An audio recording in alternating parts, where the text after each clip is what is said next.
Welcome to a 3-minute army primer for the human army that's got it all. I like to call it Kingdoms of Men, but actually good, and with a dog you can ride.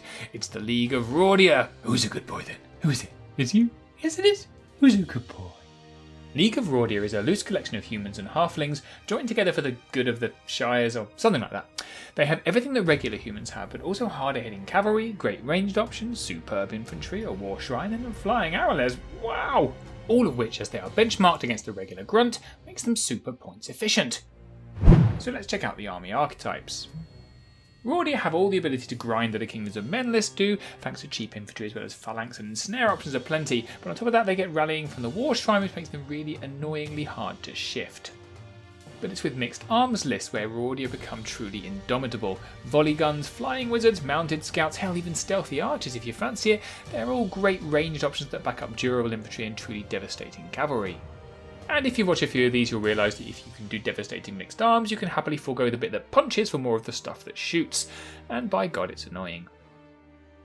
There's little as devastating in the game as Honour Guard. They're durable, punchy and come replete with cool modelling opportunities. You'll rarely if ever see a Rhordia list without them, and with very good reason. That rally that's available makes them a nightmare to shift. Multiple volley guns are becoming a devastating staple of lists on the battlefield of late. Their relentless ability to put consistent wounds on pretty much anything that makes their area denial ability truly formidable. Confound your enemies by taking the first turn and advancing with them. The proud centre of every Rhordian battle line just swanks around, throwing out lightning bolts and rallying everyone near it, plus a dash 14 and defense 5 nerve makes it annoyingly hard to shift. It has unit strength and even at a push can smash into combat to tip the balance. Honourable mention goes to the Dogs of War. Some generals struggle to justify their cost, but the flexibility of an ensnaring punchy horde in the centre of your battle line can't be argued. I have to be honest, I'm really struggling to come up with a weakness for the League of Rhordia. There's not much they can't do, and what they do, they do very well. Maybe it's that it's pretty easy to fall into a single build when constructing a list to the point where some units never get a look in. I suppose the fluff behind them is somewhat confusing now we have a real halfling army, but there's books coming soon to explain that. Go nuts. In summary, the League of Rhordia might best be characterised as Kingdom of Men but fun.